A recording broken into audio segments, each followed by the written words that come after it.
Luciana tenía el hábito de dejar la laptop abierta por horas, incluso cuando no la usaba. Esa noche no era distinta. Sentada en el sofá de su departamento en León, con la televisión apagada y las luces tenues, solo la luz azulada del monitor alumbraba su rostro. Sus dedos no tecleaban, solo hacían scroll sin rumbo. Notas locales, foros viejos, redes sociales, nada en particular. El aire estaba pesado, como si la habitación llevara días sin ventilarse, aunque las ventanas estaban entreabiertas. Fue entonces cuando sucedió. La pantalla, después de minutos de inactividad, se oscureció. El brillo disminuyó lentamente hasta volverse un espejo oscuro. Y ahí lo vio. No fue un susto exagerado. No hubo grito ni sobresalto. Solo una congelación instantánea, como si su cuerpo hubiese olvidado cómo moverse. En el reflejo, justo detrás de su cabeza, estaba el rostro de un hombre, pálido, estático, unos ojos hundidos y oscuros que la miraban sin parpadear. Su silueta era delgada, vestía un saco antiguo, de esos que ya no se ven desde hace décadas. Estaba tan cerca de ella que, de haber sido real, podría haber sentido su aliento. Pero cuando giró la cabeza, no había nadie.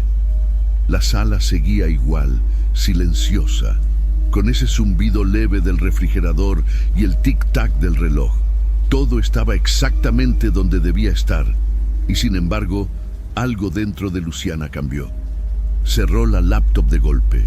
Se quedó un momento con la mirada fija en la pantalla cerrada, como si esperara ver de nuevo ese rostro.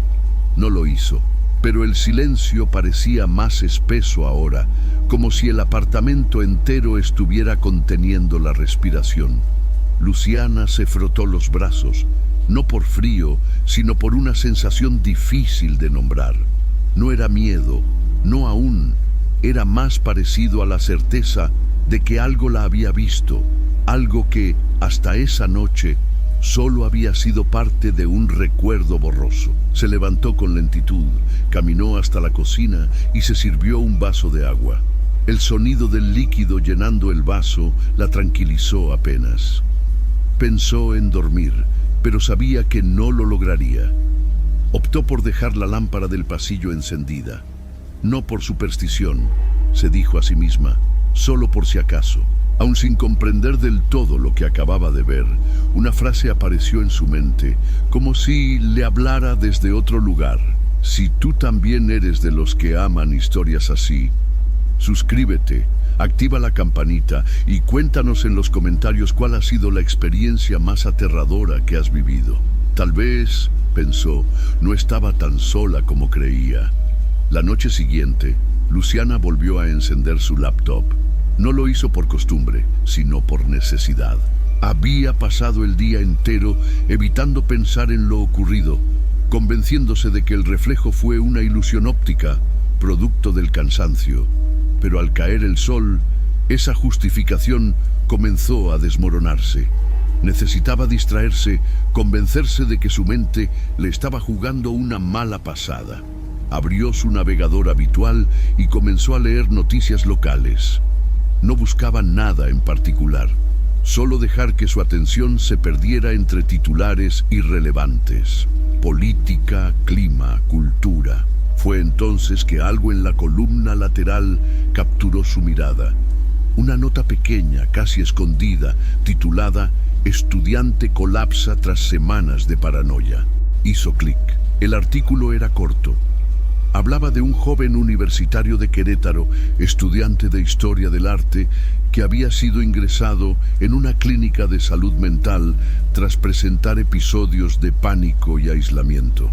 Sus familiares declararon que llevaba semanas diciendo que alguien lo observaba desde los reflejos y que un hombre de traje lo seguía a todas partes, incluso en sueños. Luciana sintió cómo se le endurecía el estómago. El artículo incluía una fotografía del joven, tomada en una exposición meses atrás. El rostro era inconfundible, ella lo conocía. Lo había visto en el Tianguis de San Juan, un sábado cualquiera. Él fue quien recogió la pulsera. La nota continuaba. El comportamiento del joven se había deteriorado de forma abrupta desde que, según sus palabras, encontró una joya antigua en una de las ferias del centro. A partir de entonces, su estado mental se degradó. Veía sombras, hablaba solo y comenzó a arrancar los espejos de su cuarto. Luciana soltó el aire que no sabía que estaba conteniendo. Las piezas encajaban. El rostro que había visto en la pantalla la noche anterior. La sensación de ser observada. El joven del tianguis. La pulsera. No era imaginación, no era casualidad. Había una secuencia y ella era parte de ella. Se recostó lentamente en el respaldo de la silla, la mirada fija en el texto. El aire a su alrededor parecía más denso, como si el apartamento estuviera absorbiendo cada palabra del artículo. Cerró la página, pero ya era tarde. No podía desleer lo que había leído, ni desentenderse de lo que ahora sabía. Esa no era una historia aislada, era una cadena, un ciclo, y ella lo había reactivado. Mientras apagaba el monitor, su respiración seguía acelerada. No había respuestas, solo la certeza incómoda de que lo peor aún no había comenzado. Y si has llegado hasta aquí, no te vayas. Lo que viene a continuación es más inquietante que cualquier ficción. Quédate con nosotros hasta el final, pero hazlo con las luces encendidas. Luciana no durmió esa noche. Se quedó en el sofá con la lámpara del pasillo encendida, leyendo y releyendo el artículo del joven. Intentó racionalizarlo, buscó explicaciones, pero cada nueva teoría se derrumbaba con rapidez. Había demasiadas coincidencias, demasiadas piezas que, al encajarlas, formaban una figura inquietante. Al amanecer, se vistió y salió sin desayunar. Caminó hasta la Biblioteca Central de León, un edificio antiguo de 3 pisos, con techos altos, pasillos estrechos y olor a papel viejo. No lo visitaba desde la universidad. Entró con paso firme, pero los dedos le temblaban. El bibliotecario, un hombre mayor de cabello blanco y suéter de lana, la observó con curiosidad cuando se acercó al mostrador. Se llamaba Don Camilo Salas. Ella le explicó que buscaba información sobre joyeros del siglo pasado, especialmente aquellos que trabajaban con símbolos inusuales. Él entrecerró los ojos por un instante, pensativo, y luego la invitó a seguirlo. Descendieron por una escalera de madera hasta el sótano. Allí, entre estantes metálicos oxidados y cajas etiquetadas a mano, don Camilo extrajo una carpeta gruesa, atada con un cordel deshilachado. La colocó sobre una mesa cubierta de polvo y la abrió con cuidado, como si se tratara de un artefacto frágil. Aquí, dijo pasando las páginas amarillentas, está lo que queda de los archivos personales de los Vallejo. ¿Ese apellido te dice algo? Luciana negó con la cabeza. Esteban Vallejo fue uno de los orfebres más reconocidos de Celaya a principios del siglo XX, explicó Camilo. Después del incendio que destruyó su taller y mató a su esposa e hija, se volvió un hombre aislado. Nunca volvió a vender una sola pieza. Luciana tragó saliva. El nombre, aunque desconocido, resonaba con fuerza.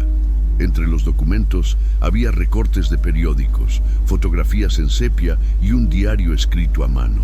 No por Esteban, sino por un pariente lejano que convivió con él en sus últimos años. Las anotaciones hablaban de un hombre consumido por la obsesión. Creía que sus joyas eran más que adornos, que contenían algo, fragmentos de él. Mientras mis piezas sigan existiendo, yo seguiré existiendo, escribió una vez. Leyó don Camilo en voz baja y agregaba que nadie debía tocarlas, que estaban selladas, protegidas. Luciana sintió un escalofrío en la espalda.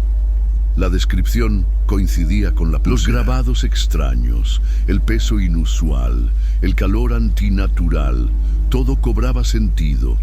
¿Hay algo más?, preguntó con voz ronca. Camilo dudó, pero señaló una página al final del diario. En ella El autor describía cómo Vallejo hablaba de guardianes silenciosos que cuidaban sus creaciones, presencias atadas a los objetos, vínculos que no morían con el cuerpo. Luciana cerró los ojos por un instante. La información no la tranquilizaba, la hundía más. Y si tú también quieres descubrir cuán profunda puede ser la oscuridad cuando se hereda, deja tu like. Así sabremos que estás listo para continuar. Volver al apartamento después de la visita a la biblioteca no le ofreció a Luciana ningún consuelo. Por el contrario, cada rincón de su hogar le pareció distinto, como si las paredes contuvieran algo que ella ya no podía ignorar. No era paranoia, era atención, un tipo de conciencia aguda, nacida de la certeza. Esa noche, cerró la puerta del dormitorio con llave, dio 2 vueltas al pestillo y tomó una fotografía con su celular, asegurándose de registrar cómo quedaba. La revisó. Tranca firme. Luz encendida del pasillo detrás. Luego dejó el celular en la mesa de noche y se metió en la cama sin quitarse la ropa. Durmió mal. No fue el insomnio lo que la desgastó, sino el estado de alerta en que se mantenía incluso al cerrar los ojos, como si cada fibra de su cuerpo estuviera en espera de algo. A las 6 de la mañana despertó con un temblor involuntario. El corazón le palpitaba sin razón clara. Cuando bajó los pies al suelo, algo la hizo mirar hacia la puerta.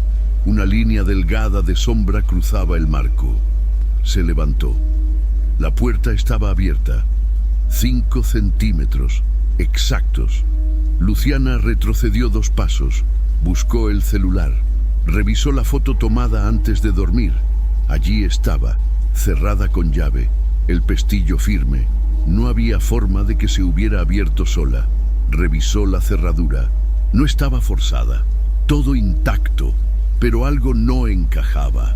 Volvió a cerrar la puerta con llave y repitió el procedimiento la noche siguiente.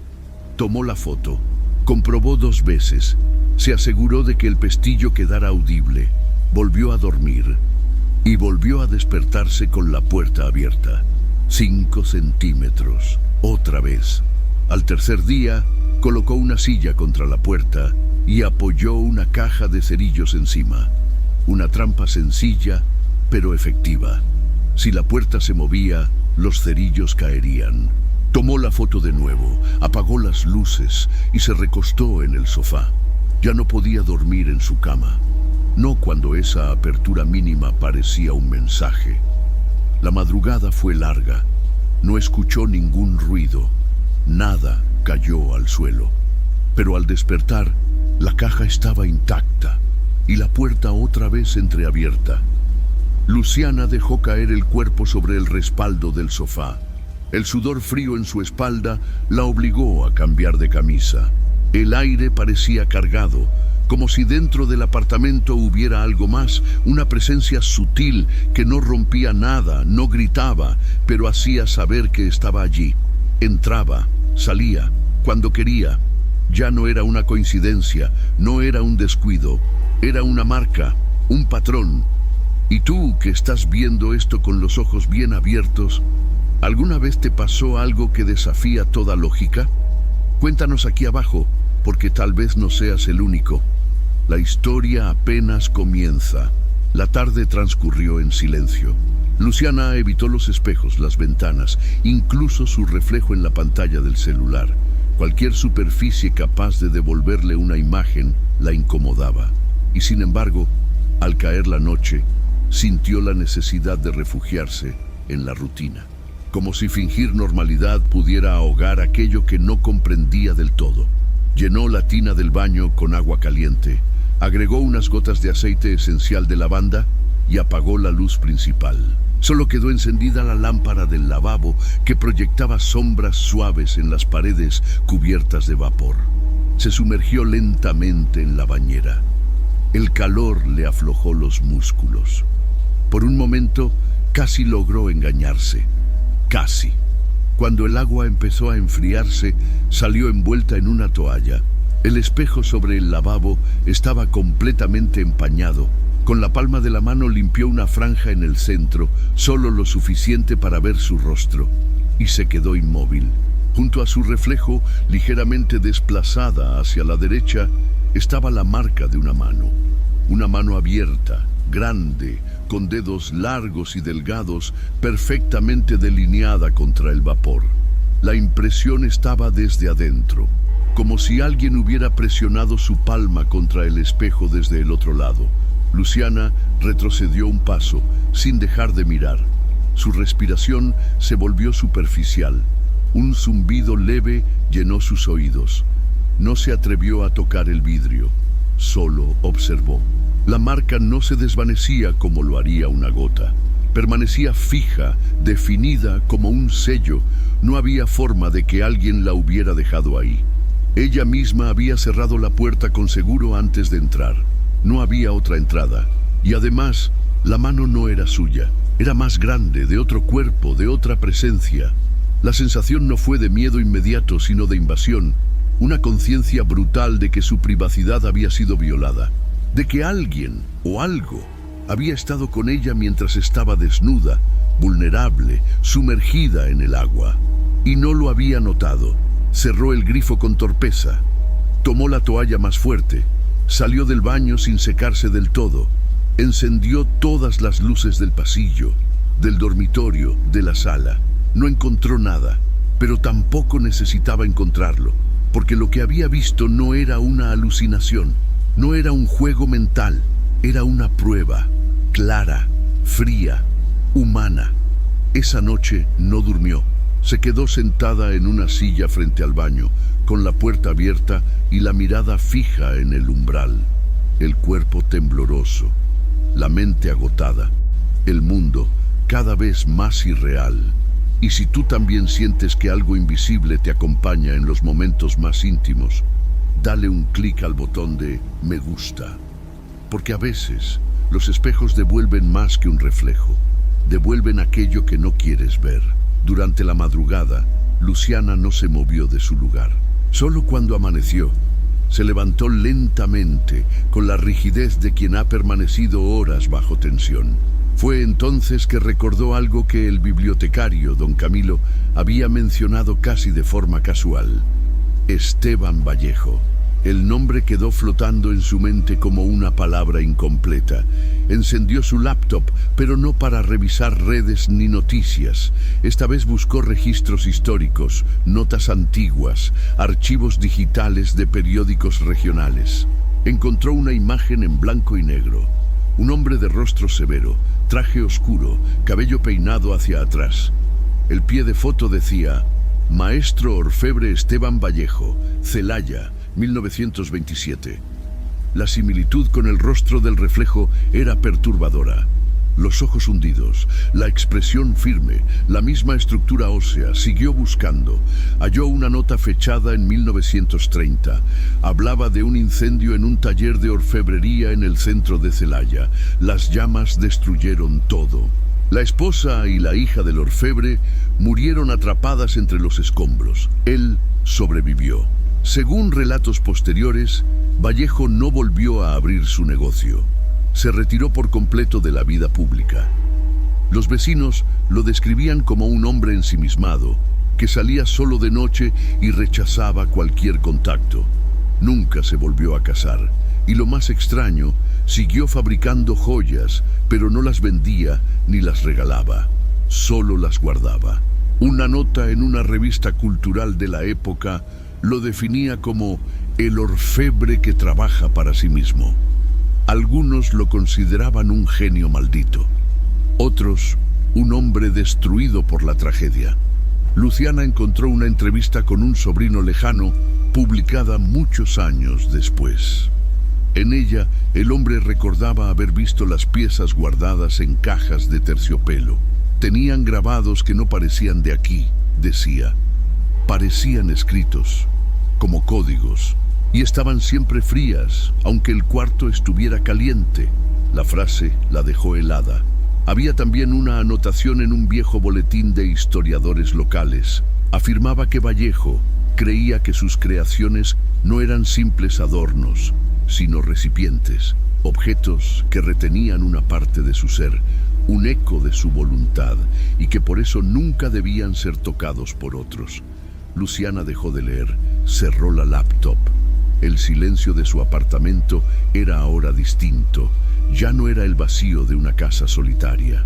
Era la calma tensa de un lugar observado, como si algo esperara a que ella procesara lo que acababa de descubrir. Ya no era solo una historia antigua, era un vínculo, y ella lo había activado al colocar esa joya en su muñeca. Y si todavía estás aquí, escuchando cada palabra, comparte este video con alguien valiente. Alguien que creas capaz de descubrir lo que otros prefieren ignorar. La tensión que antes aparecía en momentos aislados comenzó a instalarse de forma permanente. Ya no eran eventos sueltos ni sensaciones pasajeras. Ahora todo en la casa parecía tener una intención, una presencia que no necesitaba hablar, pero que sabía hacerse sentir. Luciana dejó de dormir en su dormitorio. El sofá de la sala, aunque incómodo, se convirtió en su nuevo refugio. Desde allí tenía una visión clara de todas las puertas. Las luces permanecían encendidas día y noche. Cada sombra prolongada era motivo de alerta. La noche ya no era el problema, era el silencio. A veces, al caminar por el pasillo, escuchaba el leve sonido de una moneda rodando en el piso de la cocina. Iba a revisar. Nada. Ni objetos, ni rastros. Solo el eco en su mente. El olor del ambiente también cambió. Un aroma metálico, como de alambre oxidado o sangre seca, flotaba en el aire sin una fuente clara. La pulsera, que antes llevaba con curiosidad, se había convertido en una condena. Intentó quitársela varias veces, con jabón, con aceite, incluso con herramientas. El broche no respondía, como si el metal se hubiera fusionado con su piel. No dejaba marcas, pero tampoco cedía. Una tarde, al pasar frente al espejo del pasillo, notó algo nuevo. Su rostro estaba más delgado, las ojeras profundas, la mirada perdida. Su reflejo ya no le parecía familiar. Era como si la mujer del otro lado del cristal no fuera ella, sino una versión desgastada, deteriorada, consumida por algo que no podía nombrar. Los días dejaron de tener estructura. A veces pasaban horas sin que se diera cuenta. Se sorprendía parada en la cocina sin saber por qué había ido allí. Comenzó a hablar en voz baja, solo para no escuchar el silencio absoluto.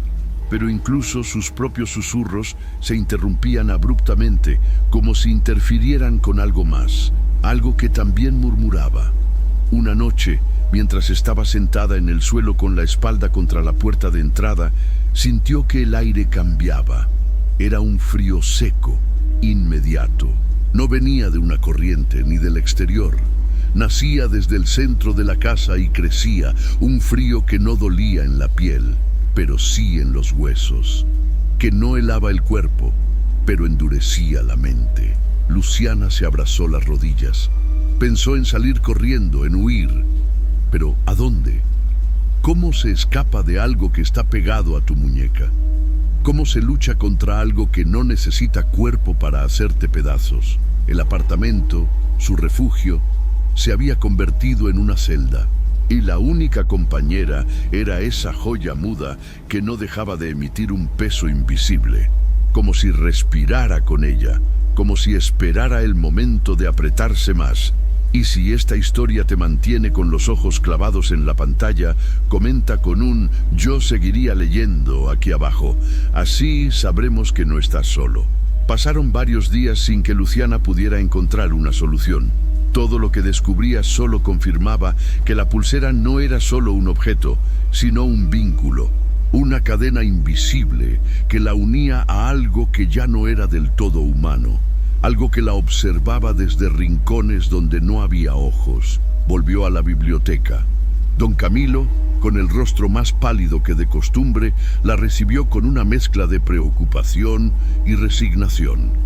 Había seguido investigando por su cuenta y encontró un fragmento en el diario del sobrino de Vallejo que parecía haber pasado desapercibido. Esteban dijo que las piezas no podían ser destruidas, que romperlas no liberaría a nadie, sino todo lo contrario, que la única forma de romper el lazo era transfiriéndolo. Luciana leyó la página varias veces. La escritura temblorosa parecía escrita con prisa, con miedo. Decía que el vínculo podía ser trasladado, pero solo si la otra persona tomaba el objeto por voluntad propia. No podía ser obligado, no podía ser arrojado. El nuevo portador debía elegirlo, por codicia, por deseo, por curiosidad. No fue un alivio. La única manera de liberarse era condenar a otro. Salió de la biblioteca sin despedirse. Manejaba por las calles de León sin rumbo, con las manos aferradas al volante y el corazón en un puño. Pensó en dejar la pulsera en una banca, en un parque, en una bolsa de donaciones, pero nada de eso funcionaría. Debía ser tomada, no abandonada. Fue entonces que lo decidió. El sábado siguiente se dirigió al tianguis de San Juan. Se peinó, se maquilló ligeramente para ocultar los rastros de las noches sin dormir. Eligió una ropa neutra, ni llamativa ni descuidada. Debía pasar desapercibida. Recorrió los pasillos de puestos con calma, fingiendo interés. Observaba los rostros, los movimientos. Buscaba a alguien que encajara y lo encontró. Un joven de poco más de 20 años, lentes de marco grueso, camiseta de una banda antigua. Examinaba con detenimiento cada objeto, preguntaba precios, opinaba en voz alta. No miraba por nostalgia ni por estética, lo hacía por posesión. Luciana lo siguió a una distancia prudente. Esperó el momento exacto. Cuando él se inclinó a observar unos anillos sobre una manta, ella se acercó caminando con paso firme. Fingió tropezar. Su muñeca rozó su bolso. La pulsera se deslizó con precisión al suelo, a solo unos centímetros de los pies del joven. No se detuvo. Siguió caminando, conteniendo la respiración. Se escondió detrás de un puesto de plantas y observó. Él la vio.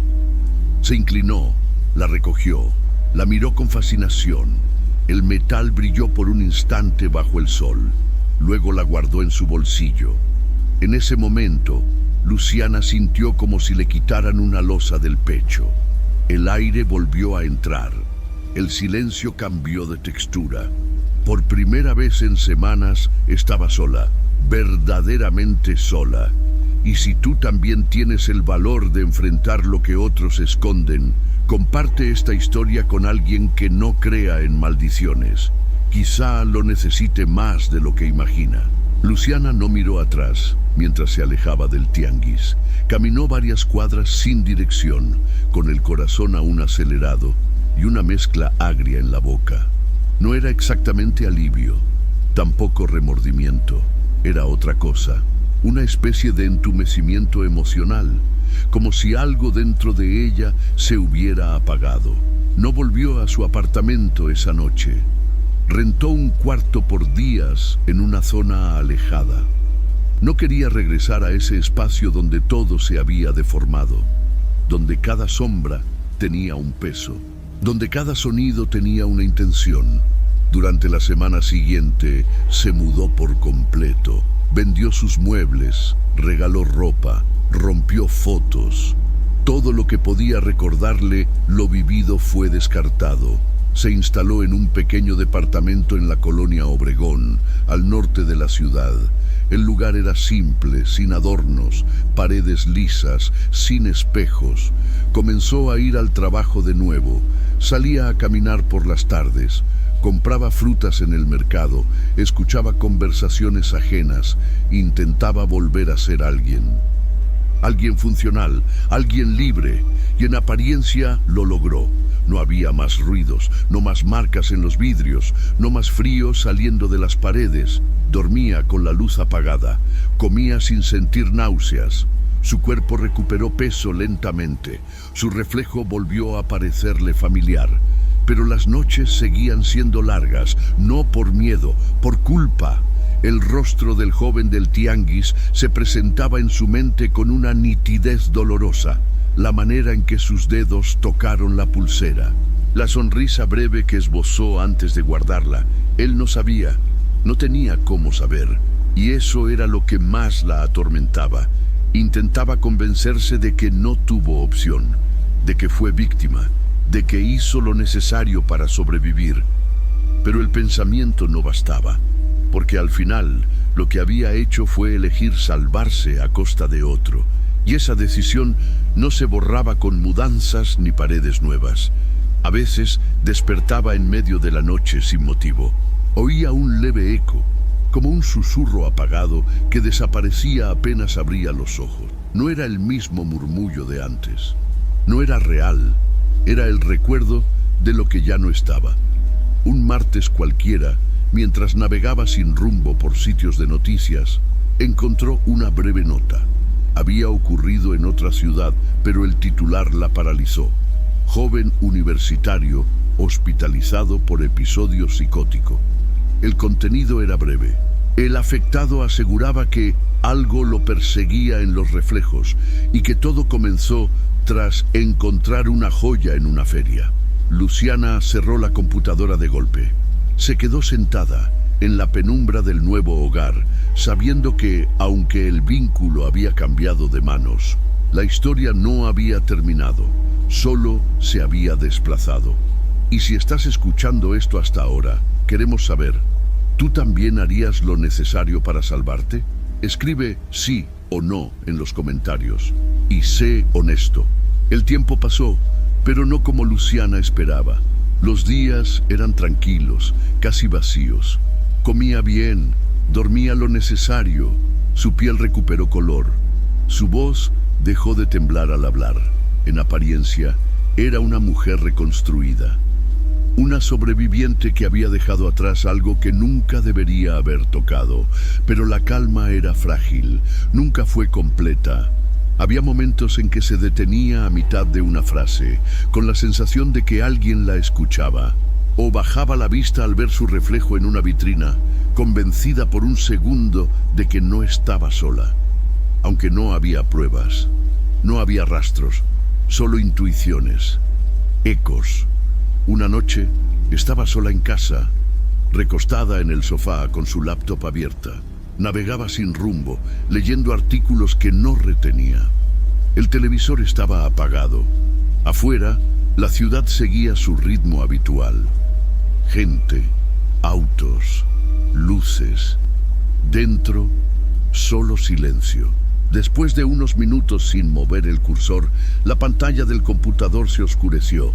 Se convirtió en un espejo negro, reflejando el contorno tenue de su rostro iluminado por la lámpara de escritorio, y entonces lo vio. No fue un error visual, no fue un juego de luces. Allí, detrás de su imagen, estaba él, el rostro pálido, los ojos profundos, el cabello perfectamente peinado hacia atrás. Estaba igual que aquella primera vez, pero ahora algo en su expresión había cambiado. No había enojo, no había amenaza, solo una leve curva en los labios, un esbozo de sonrisa, sutil, reconocible, íntima. Luciana no se movió, no gritó, no cerró la laptop, solo respiró con lentitud. Lo observó con la misma frialdad con la que uno observa una fotografía vieja, como quien reconoce a alguien que formó parte de su historia, de su error. Y en ese instante lo entendió. Él no había vuelto por ella, no la estaba reclamando, solo se estaba despidiendo. O tal vez no, tal vez solo venía a recordarle algo, que aunque ella ya no llevara la pulsera, seguía siendo parte del ciclo. No por maldición, por decisión, porque conocía la historia, porque había transmitido el secreto, porque lo había alimentado, y eso, en su esencia, era pertenencia. La imagen desapareció al segundo siguiente, reemplazada por el fondo gris del escritorio. Luciana no reaccionó. Solo cerró la laptop con suavidad. Se levantó del sofá y fue a lavarse las manos. No por suciedad, por costumbre. Miró su muñeca desnuda por unos segundos y sonrió. No como él, sino con resignación. Sabía que desde ese día, cada objeto olvidado en la calle, cada joya en una feria, cada pieza encontrada por casualidad, podría ser el inicio de otra historia. Y si algún día alguien llegaba a contarla, ella entendería. Y ahora que conoces cada rincón de esta verdad, compártela con alguien que alguna vez se detuvo a mirar algo en el suelo, porque nunca sabes qué estás tomando, ni a quién le pertenecía.